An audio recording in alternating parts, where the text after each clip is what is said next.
Welcome back to another episode of In the Foxhole. I'm your host, JC Chanowsky. And I'm Angela Schroeder. Well, hello, Angela. Hello. Oh, we have a special guest for us today. We do have a special guest we're so excited for. Michael Bernoff, welcome to In the Foxhole. How are you today? I am very excited to be here. I like being special too, which is super powerful. Thank you. Thanks for having me. So, Michael, we met, it was a little over, I guess, maybe a year and a half ago in Nashville. Mm-hmm. And I didn't know much about you. Jonathan had brought you out there to speak at the BBB event. And I was sitting front row. You're like right in front of me, towering above me, just a very tall, just powerful, excuse me about that. Just going into these conversations. And you started talking about one conversation. Then you went to another. I'm like, what is he doing?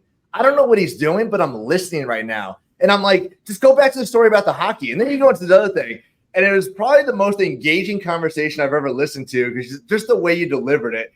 And I fell in love with your technique, your style, and everything about you. So I know a little about you. Angela met you at the huge convention last year. Our viewers may not know. Can you tell a little about yourself, please? Yeah, we don't have a lot of time here today, so I'll give you the quick version.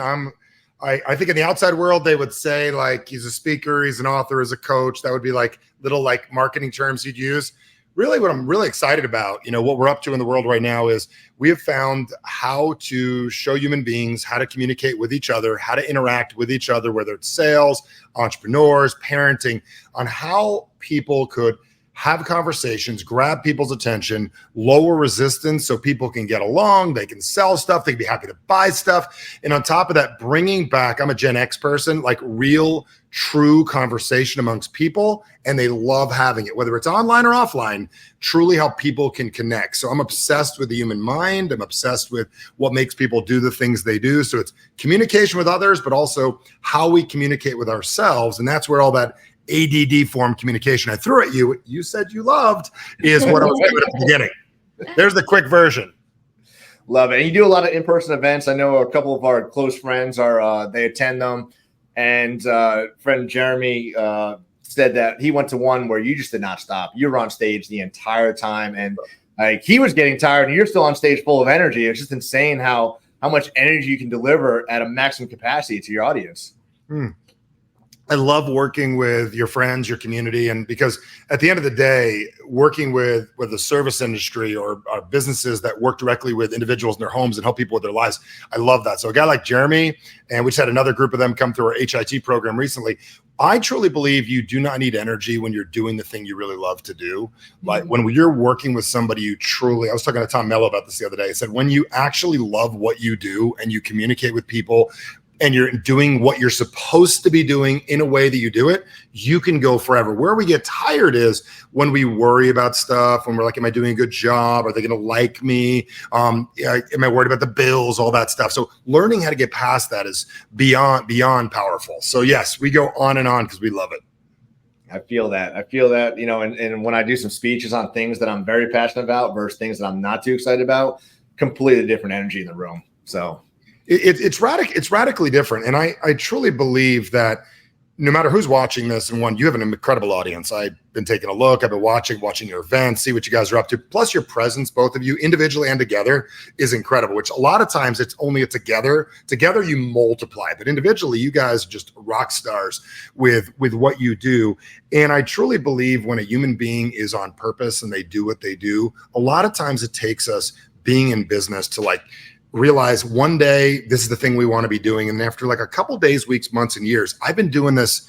I'm going to be 47 this year. I've been doing this since I was 22 years old. I've been an entrepreneur my entire life, 20 plus years. I've been doing this in the little iterations of what I do. So one day somebody may be knocking door to door and they're like, I love this part. And then the next day it may be, they really love setting up the systems. Once you realize that entrepreneurship and being in sales and business is really about learning who you are, all of your challenges, all of your gifts, what you're great at, all your insecurities, dealing with your insecurities. It's no different than working out. When you learn how to make your body run right, you actually can make the workout work right. Most people don't squat right. Most people don't lift weights right. That's why they get injured. They get hurt. They don't use their glutes. They use their back for things. So just throwing it out there, the same thing exercise, which I love that you're doing, has a lot to do with the ability to train your body and your mind to be incredible at business and sales. Oh, I love your passion for it, Michael. It Thank just you. comes through in everything that you say. And you are right that that's where people get it off in business, when you're saying, like, when you are doing what lights you up, Yep. what your purpose is, and you've got it so defined and dialed in, you're always working in your purpose. Yes. I talk about it as unique genius, but you're working in your strength, you're doing what lights you up, and you're really aligned with your mission and vision. When you get to do that, like, your business is fun, your life is fun, what you're delivering and your impact is on fire. Yes. And unfortunately, most business owners and people just get so lost in the weeds of spending their time on the rest of the things. Well, let me reframe that for a second, because I love what you said, and you are completely accurate and grammatically correct. But I'm just going to be the difficult one when hopefully I get invited back for saying this. You are. It is an unfortunate, but also it's a fortunate. These are people that get frustrated from that. If they could use their frustration correctly and realize, wait a second, what I'm doing is not exactly working. What could I do different? It is an indicator light. So all of that frustration or that unfortunately I'm bothered is really a wake-up call from our mind going, dude, lady, hey, listen. You're just not paying attention. This is difficult because you're this. It's hard because of this. It's the same thing. Again, I know you both love to train your bodies and exercise.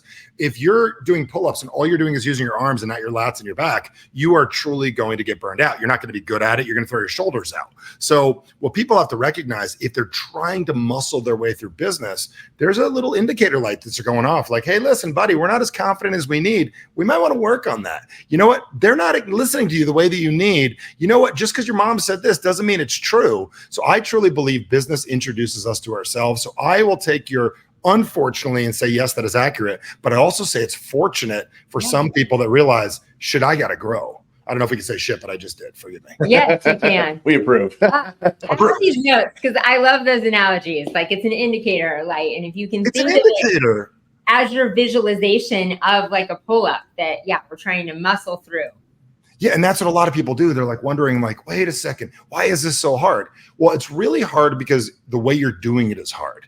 And there is a point where it's going to be difficult at the beginning, but if it's difficult a couple of years in, there's some stuff you need to do. Again, I keep on mentioning this because I do have a trainer right now that I'm working with, and I played hockey my whole life, and I realized, wait a second, I have been shooting from very hard, very strong playing hockey from like one of my legs and from my back. He's like, if you get your glute into this, you could probably add 15 miles per hour. I already got almost a 90 mile an hour shot, 85, 90 miles an hour. It's fast. I'm 6'7". I'm excited about this. He goes, you get your left glute into that. I haven't even been using it. So imagine we could put our confidence or our self-esteem or our love for that client into our pitch, into our presentation, something we haven't been adding. Boom, 10x, 50x, 100x. And then also imagine putting that into our team. So I just get excited, get passionate about this concept. Michael, how much do you see, is it more self-awareness that things need to change, or somebody telling them, hey, you need to change to find a better fit in your life? So give me an example of an area of what you mean, because it's a loaded question, and I want to make certain, because someone's listening right now, and I've been in enough of these shows, like, okay, I'm going to get the answer right now. So give me just an example of a person or an idea, and I'll draw it for you. How about a business owner that's, working in the business and just he's struggling every single day to get through the job because he's trying to do everything, thinks he's the only person that can get through it to do it because nobody else can do it perfect. There's nobody else that can ever replace him.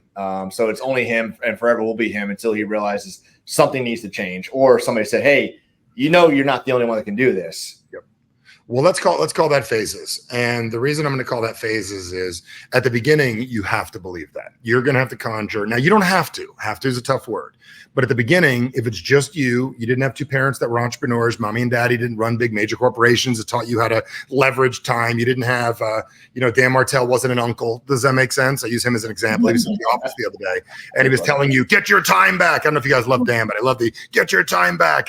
And you didn't have like somebody screaming in your ear. At the beginning, when we're a new entrepreneur, it's blood, sweat, and tears. It's grind. It's you got a truck, you got a door, you got a hand, you knock. Does that make sense? Or you get a sales call, you get a lead, and you have to believe at the beginning, I'm the best, no one else can do it. Phase one, a lot of times it's a good idea to believe that you are the best, to convince yourself you're the only one that can do it because you're the only one.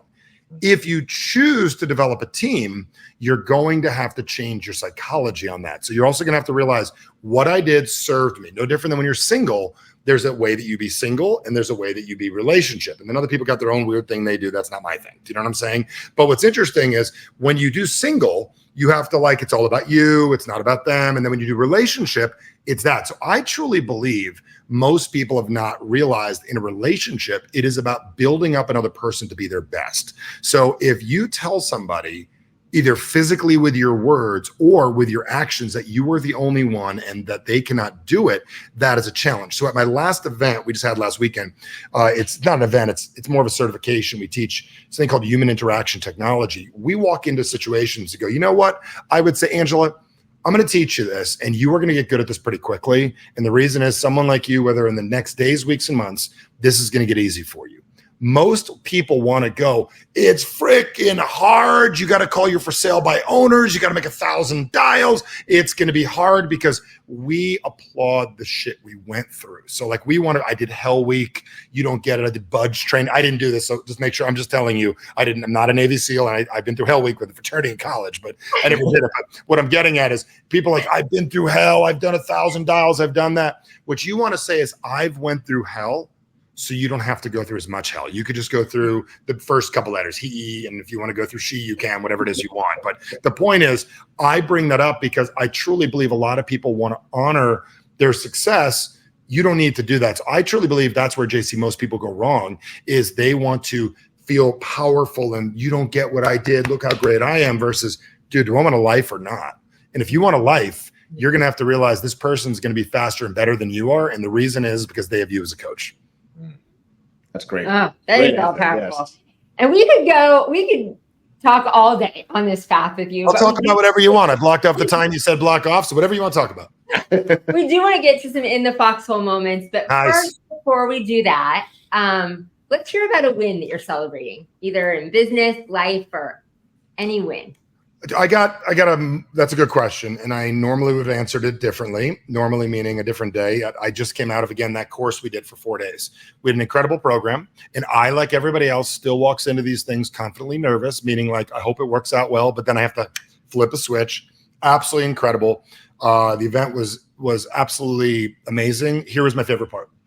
In the back of the room, I have 2 human beings that are 23 years old. One is my daughter. And one is a guy named Corbin that's been working with us since he was 14. Tara, my oldest, started coming to our events when she was 14 years old. She's been through college. She's an artist. She's got a business. She works with us, runs her social media. And when I looked back in the room and I said to these people, do you want proof that this event works? Look at these 2 incredible human beings in the back. And there's a 23-year-old and another 23-year-old standing next to each other that went through the same program they did 5 years ago. Both have businesses, both have confidence, both do very good in the world, both are living great lives. So I would say that's really my biggest win, is watching our material make a difference in the people's lives outside of our students, watching it make a difference in my 12-year-old's life as a national champion as figure skating, watching my oldest, dominate all the way through college and then start her own company and work with us, and just amazing. So that, I'd say, is the biggest win, realizing that the way we live has the ability to impact those around us. And that I'd say is my biggest win that I've felt recently, because I realize as entrepreneurs, we change the world, not just in our bank accounts. We change them at the dinner table, because I'm a big capitalist. And I truly believe if we teach our children capitalism and we teach our children how to be confident and we teach our kids, our friends' kids, and we're the shining example.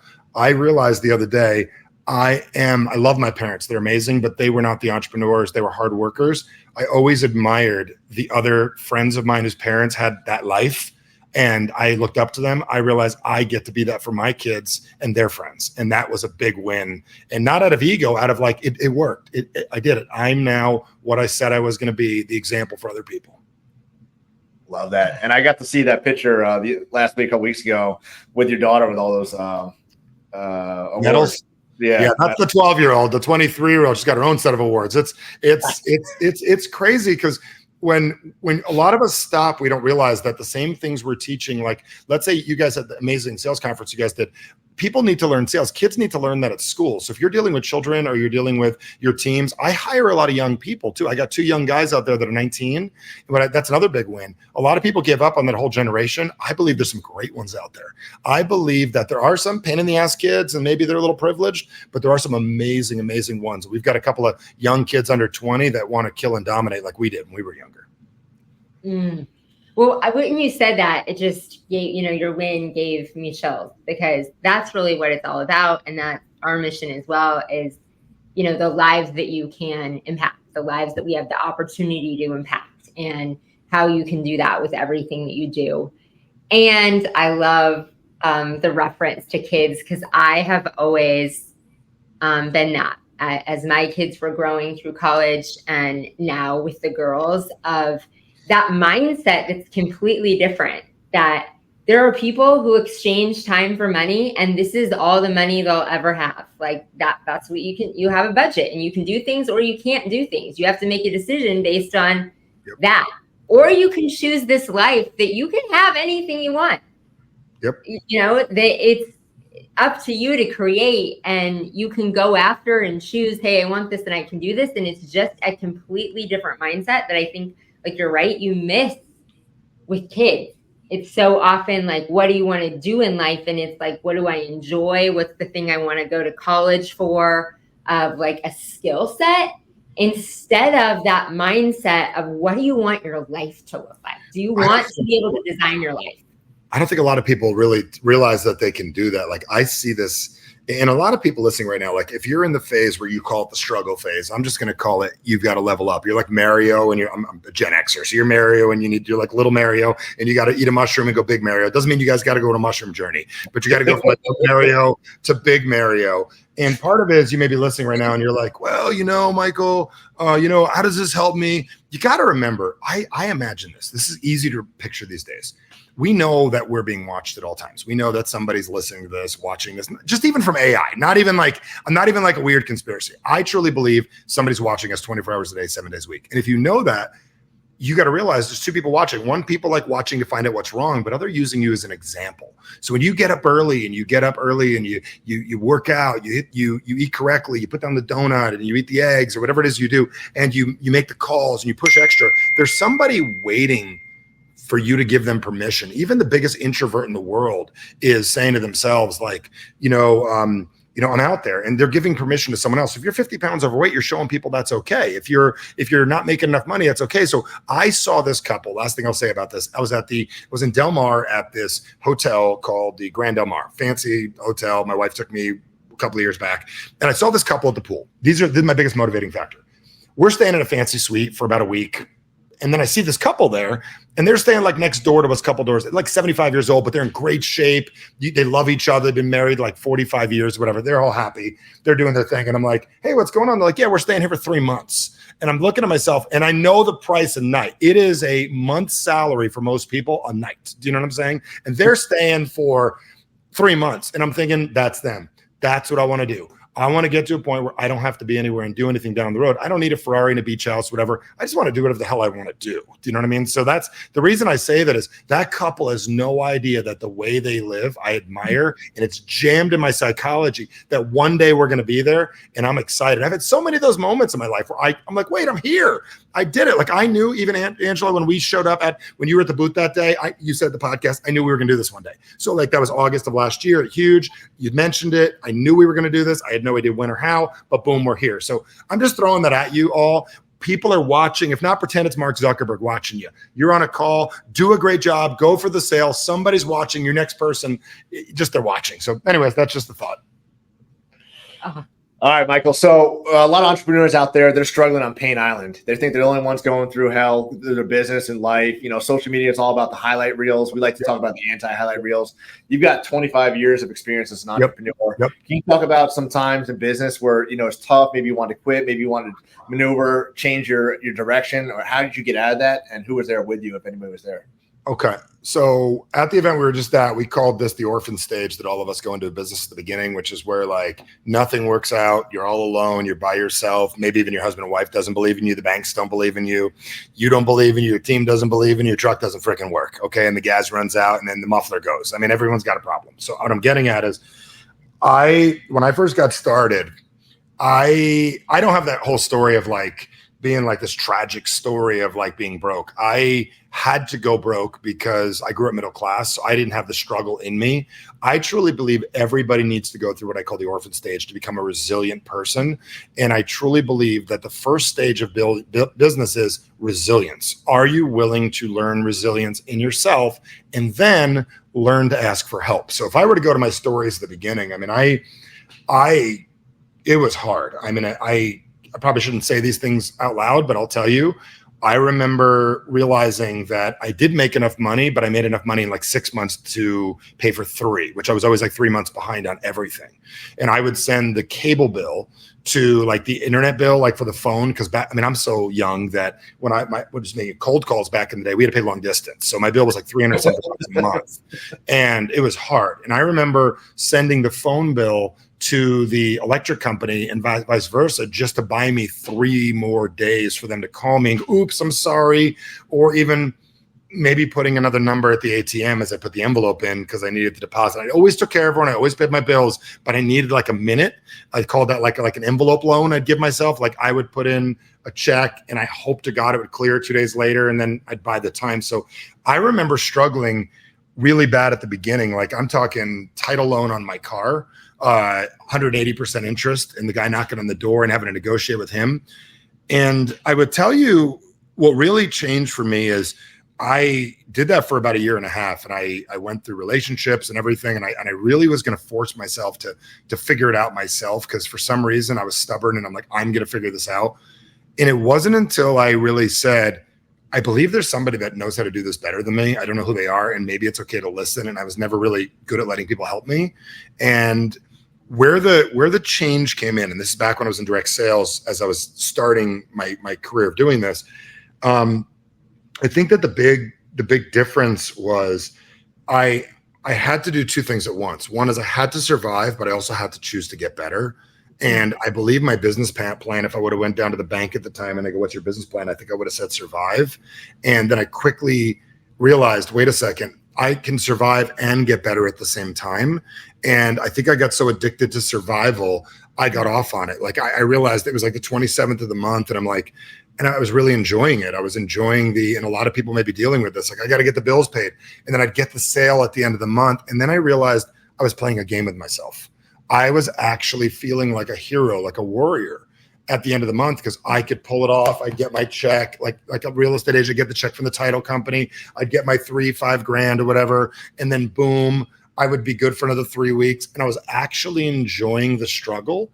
And I truly believe half of the people out there have to realize the struggle, the challenge, the pain is there to build resilience. It is not there to be a lifestyle. And I would say 90% of the people don't get a tap on the shoulder going, you've been doing this long enough. Some people find God. Some people find someone that says you have to trust or you have to surrender. But we have to realize, I got it. I'm done struggling. I'm going to let someone help me and I'm going to get better at this. And I think that stage doesn't happen. And a lot of sales and business owners just die on the vine because nobody tells them, or they don't tell themselves, you've done the struggle now. It's been 2 months. Doesn't mean it's going to be perfect right away. It's now time that we get better at pieces of this. And that's where things changed for me. So when I met Jim Rohn, that was my earliest mentor. This is, again, how young I am. I don't know if you guys ever heard of Jim Rohn. That was my mentor. He's the guy Tony Robbins worked from back in the day. There's a picture of him up there. Older guy, passed on 2009. And he would always say, you don't have to work hard on your business or your job. You have to work hard on yourself. And I didn't recognize that there are things I needed to get better at: resilience, getting up early, being accountable, being trustworthy, getting people to believe in me, believing in myself. And basically the biggest thing that I remember understanding is that when he said that 97% of the world does not have what you want, 3% does. You need to stop talking and listening to the 97%, and you might need to get some new friends. And I literally got rid of everything. And back in the day, getting rid of the TV, I mean, last little thing I'll tell you about this. I remember picking up my TV back in the day, like there's a prized possession. And I stepped on the coax and I broke the piece that connects to the coax, and I broke it. And now I wanted to get it fixed. It was like $300. I didn't have $300. So I literally broke my TV so I couldn't watch the news. I couldn't watch TV. And all I could do is listen to audios and stuff. I did not mean to, but that was probably a message getting sent to me. So I spent a lot of time only listening to voices of reason that would make a difference in my life. So I don't know if that answers your question, but I would tell you I struggled for a long period of time. And I remember being at the airport in 2004. I was going to an event and I basically said these words out loud. I basically said, I surrender. I give up. I'm not going to fight anymore.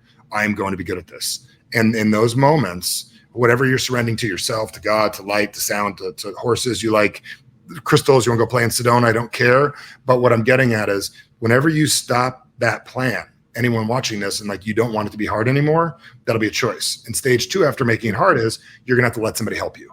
And that's where you guys come in with your amazing events you have, your coaching, your, the podcast and everything, that you're a voice of reason for people that people need. That's why it's smart they're listening now.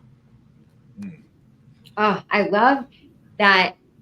Again, the analogy to building resistance in survival mode. You mentioned Dan Martell's at the beginning. So he talks about that living addicted to chaos as well. And I think I definitely identify with that and think a lot of entrepreneurs do, that we get stuck in that survival mode and we like it. We like the adrenaline fix, like you said, of the chaos. Like, oh, I solved the problem. I am a hero. And we get addicted to that feeling of adrenaline. And so we sometimes unintentionally stay in survival mode because it feels good. Or we do it very, very intentionally because it's like killing a dragon and then resuscitating the dragon to bring it back so you can kill it again.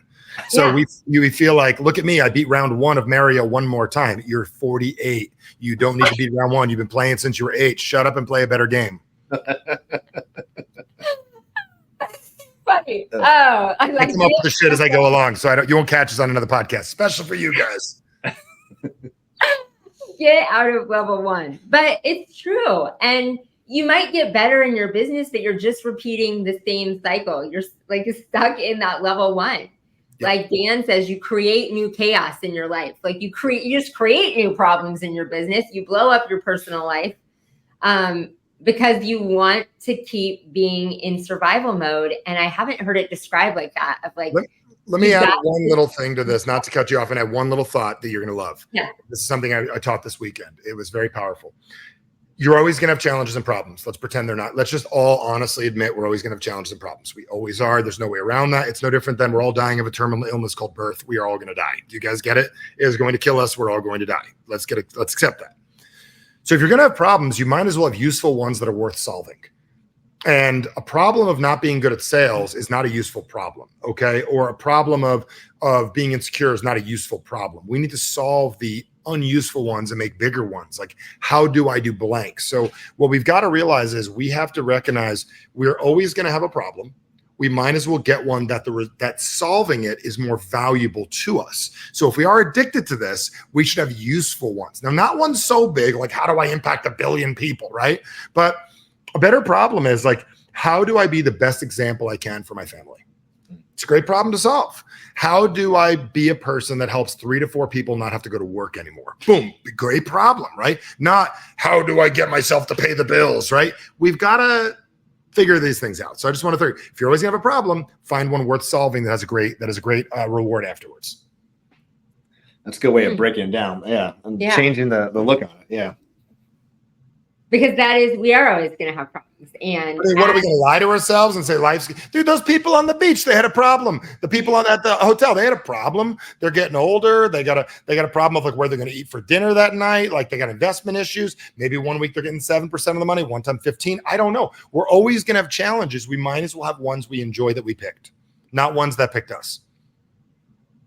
Or make them useful. Like you said, if we have that need for the win, the addiction to win, the addiction to adrenaline. Let's pick wins that are useful, not level 1, Mario. Yes, I love it. Level 1. We're all Nintendo people when we were kids, right?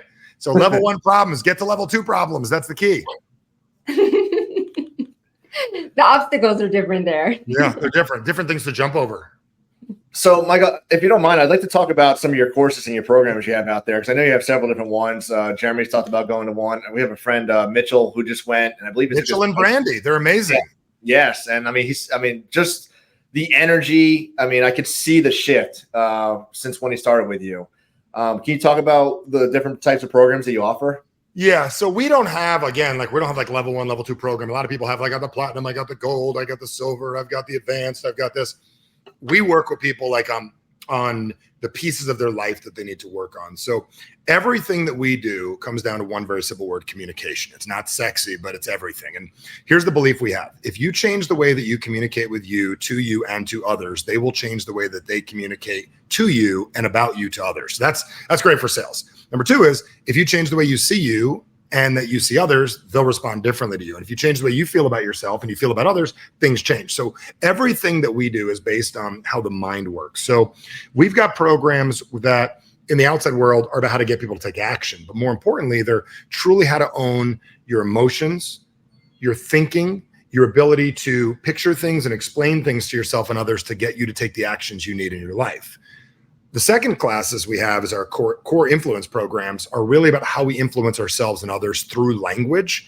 And it's fascinating how one word, it's not just about sales. Like, everybody wants to learn sales and marketing. When's the last time we learned how to market to ourselves? Again, back to kids. Do kids do what you do, or do they do what you say? Like, which is it? Do they do what you do, or do they do what you say? Which is it? Like, if you think about it, like, do they do what you do, or do they do what you say? What's interesting is they do what you do, but they also repeat what you say. So our words that we use will actually impact other people. So our classes, like our core influence classes, how you use your language to design your life and how you set up your relationships in your life with yourself, others, with food, with training, with working out, with business, and everything. And then the last thing Mitchell and Brandy and Jeremy and a lot of other people, I know Jonathan's going to be going to, and eventually you guys will too, is my HIT program. And that's how we interact with others and how taking responsibility for the way that we use language changes other people's beliefs in themselves. And every day, the way that we talk is impacting the belief structure of another person instantly. And it's not sales and business, it's the way that we go about life. So bottom line is, no matter where anybody engages with us, this is the curriculum they should have taught in kindergarten. So the last thing I'll say is, imagine you did kindergarten and it's your first day, and the teacher would have said, what type of student do you want to be? How do you want to be seen in life? And where do you want to take this thing called education? And no one had ever done that in the history of the world. So we pick up the class that you should have gotten in kindergarten of how do you want to run your brain, your mind, your life, and the people in your life? And do you want to take responsibility for how that works and realize how powerful you are? So we teach human empowerment. And we realize that language is the fastest way to empower people. So in a nutshell, it doesn't matter where you begin, but everyone should come to our core live event at least one time in their life. And it should be guaranteed curriculum for everyone over 14. It should be guaranteed curriculum. Yep. And especially in a role of parents and leaders. Like Yep. you said, I talked about this at a workshop we did in January of when we criticize others, it doesn't change how they think of us. It changes how they think of themselves. When we praise others and how we do it, we just kind of go about, as leaders, as parents, a lot of the words that we use haphazardly, without thinking, that the unhealing in ourselves, the brokenness, the things that we went through in ourselves, and how we then respond and the words we use to other people are influencing, just like you said, so much.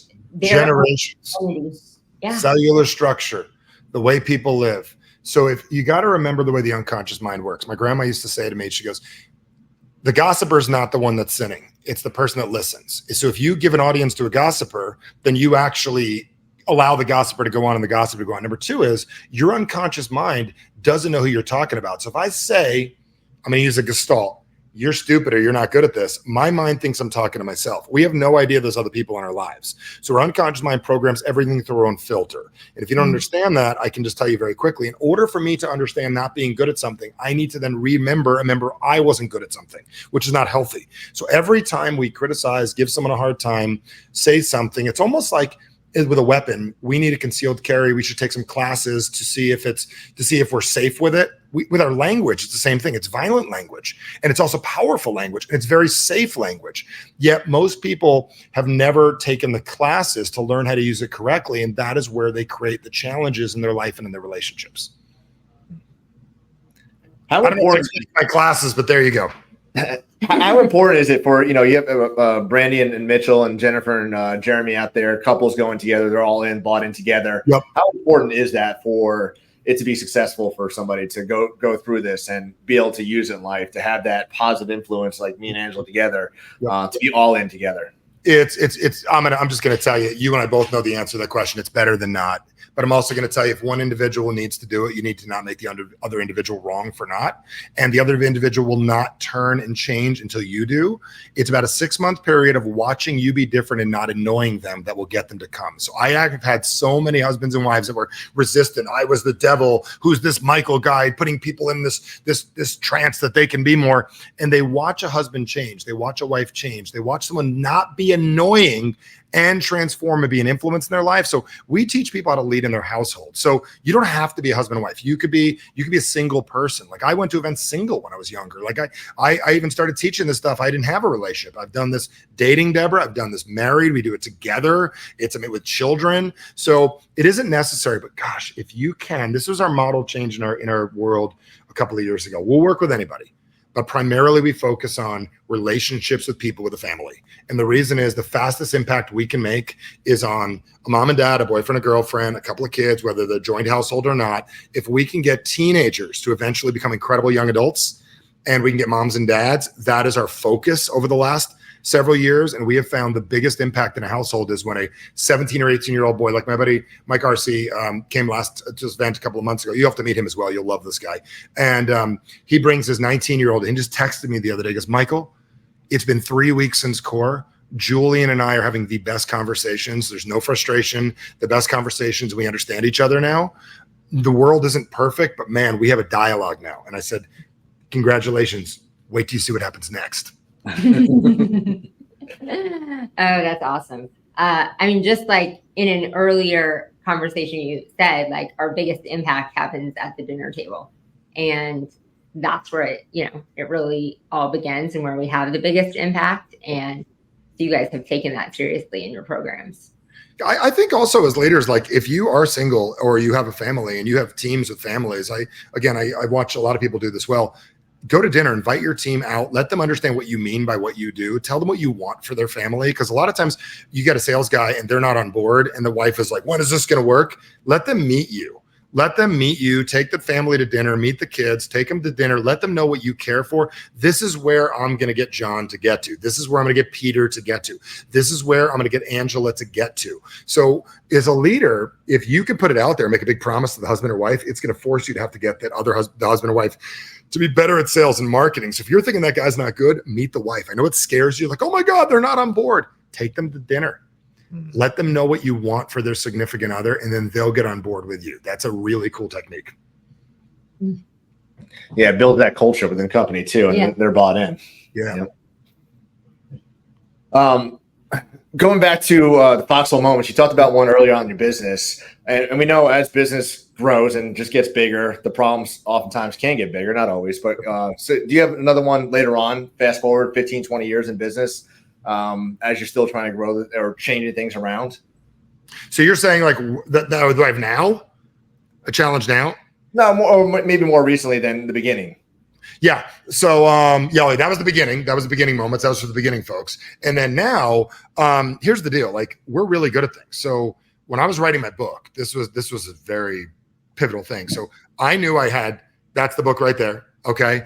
And I will tell you that sat in my mind brain. This is going to relate to a lot of you. I had done at least 1,000 presentations. I have taught everything in that book. I was asking a 9-year-old boy to write that book, meaning I was 39 at the time and I could not figure out why I couldn't get the damn book done. And the reason is I got a win from speaking and training, and people would buy stuff, and I made tens of millions of dollars, tens and tens of millions of dollars. I helped people, got immediate impact. When I sat down to write that book, I was looking for the next bridge to jump off. Do you know what I'm saying? It was bringing up feelings of insecurity and doubt. So the thing that I needed to do, this is true, like it was painful. I even hired my good friend Tucker Max. If anyone knows Tucker, he wrote the book White Assholes Win, They Serve Beer in Hell, sold 10 million books, owned a company called Scribe. I stayed at his house for 3 days. He's a good friend of mine. He like Brazilian jiu-jitsu guy, had to yell at me. He was just on Tucker the other day doing a show, but he had like, Michael, he's like, if you don't get this book, I'm gonna throw you out of my house. We're not gonna be friends anymore. He's like, what is wrong with you? And I went home after that. We got like half of it done. And I sat on it for 4 freaking years, that book. Mm-hmm. And this is equivalent to getting your marketing done. This is equivalent to hiring. This is equivalent to hiring an assistant. This is acquiring to buying the building, getting the truck. I was avoiding something that would give me a mass appeal and massive impact. And I was capable of it.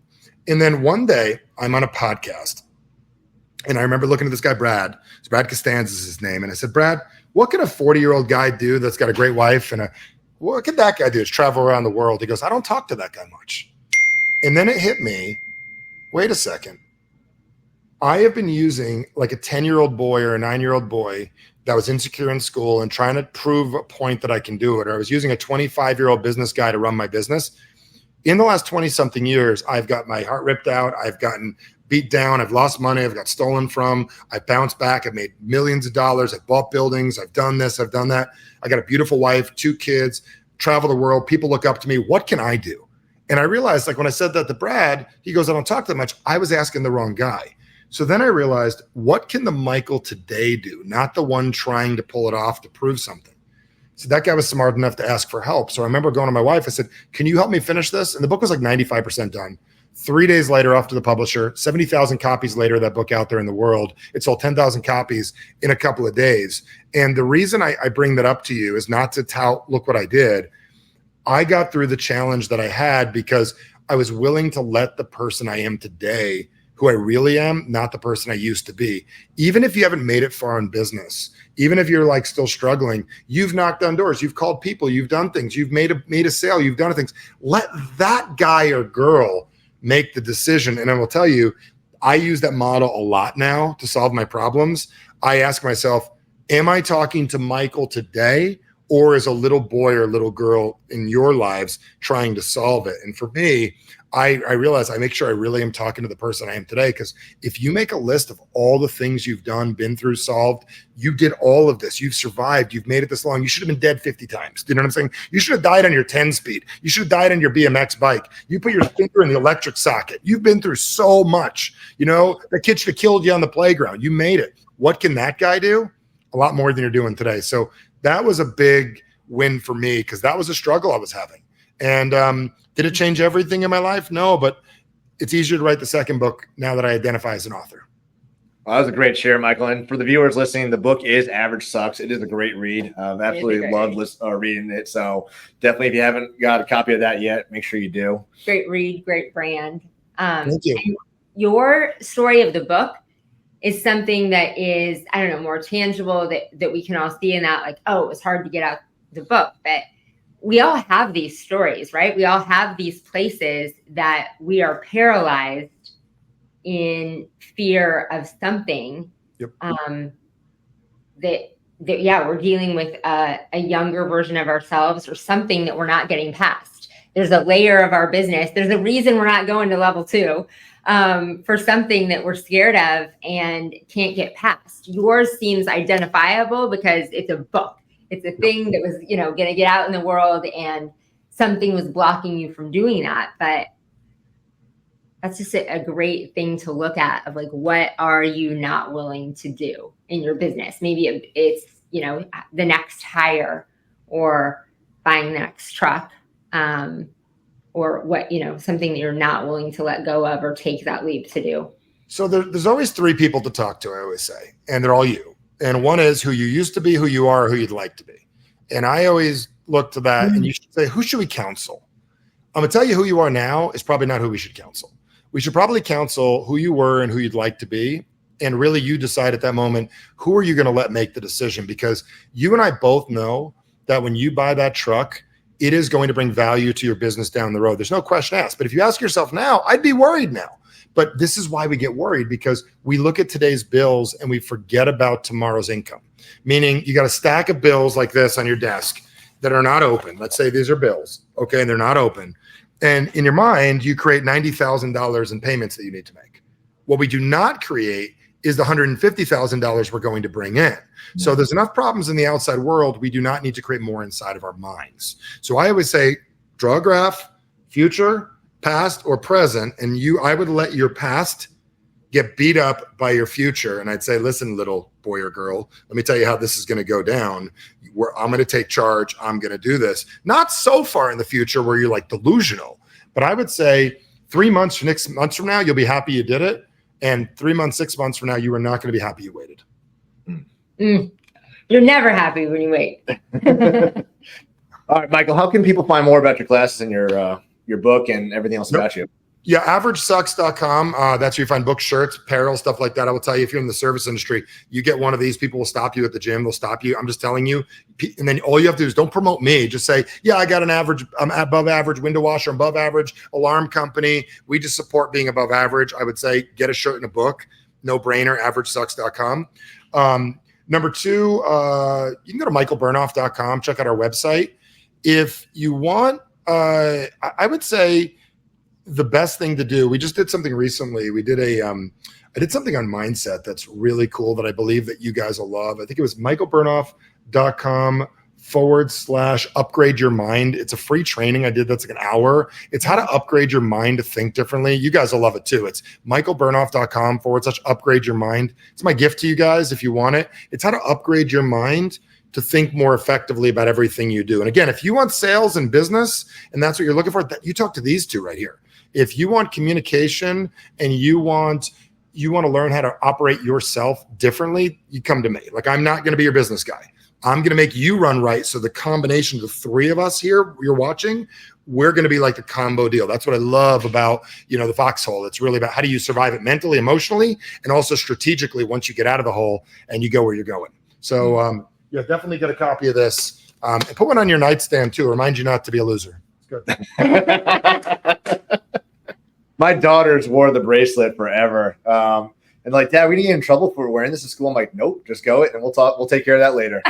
Yeah, it's all my daughter's teachers have them now. A lot of our teachers have come to the classes and they go back and they understand. If I said average stinks, it would be one thing. Average sucks is not about being better than others. It's about when you feel like you're about to stop and when you feel like your average is taking over your life, you're about to make what you made last month. It reminds you that sucks. Change it. There's something else I want. Love it. Love it.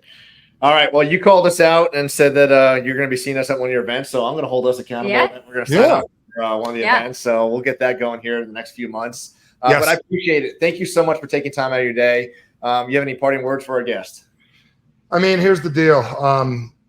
Last week, last month, last year does not have to be the same as next month, next year, only by choice. If you want next year, next month, next decade to be better, you got to make a different choice. And it's not like life is hard. We choose hard things. Every day we're making choices. Just realize the power of your choice. You chose to watch this. You chose to be an incredible company. JC and Angela, you chose to jump into the foxhole, but we also got to get out of the foxhole. And we got to get out of it. And we got to take all those skills we're learning, fighting with the other foxes in the foxhole. And we got to get out and we got to play and we got to go into offense mode in life. So I'm just going to encourage all of you, go into offense, get out of defense, come back to the foxhole. We'll get more defense and offense. We'll come back, and I guarantee you're going to be playing a different game. So there's my final words. And love yourself. That'll be a key. Beautiful ending. Yeah, beautiful ending. All right, folks. Be sure to check out Michael Bernoff at averagesucks.com or michaelbernoff.com. That's another episode of In the Foxhole. Be sure to like, subscribe, and share. Stay tuned for another episode next week. Take care. Thank you.